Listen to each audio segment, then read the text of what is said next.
Good evening all, welcome to Post Market Analysis. I am Shobha.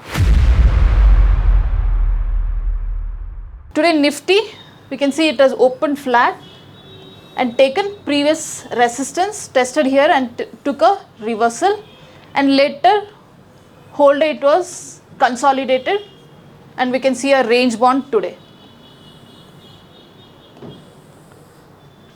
Today who all are done double decker and short straddle in Nifty and Bank Nifty would have made a good profit.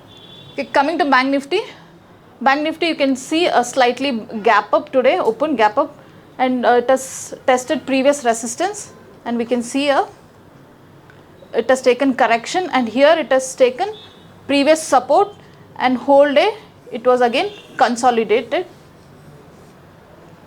And here also who all are taken a double decker and intraday strategies in a short straddle would have made a good profit.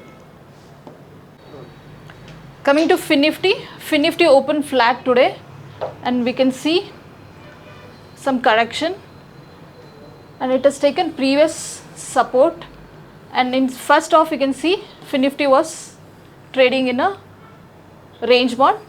Later we can see some upside movement in Nifty. Coming to tomorrow level, Nifty has to break this previous day high. We can expect a uptrend. If Nifty tomorrow breaks today's low, we can expect a downtrend. Coming to Bank Nifty again we have a immediate resistance and this support. For tomorrow it has to break previous day high. We can expect up movement. If tomorrow it breaks today's low, we can expect a downtrend. For Nifty, we have tomorrow expiry. Again tomorrow it has to break today's high for up movement, and for downside it has to break today's low. Thank you all. See you tomorrow.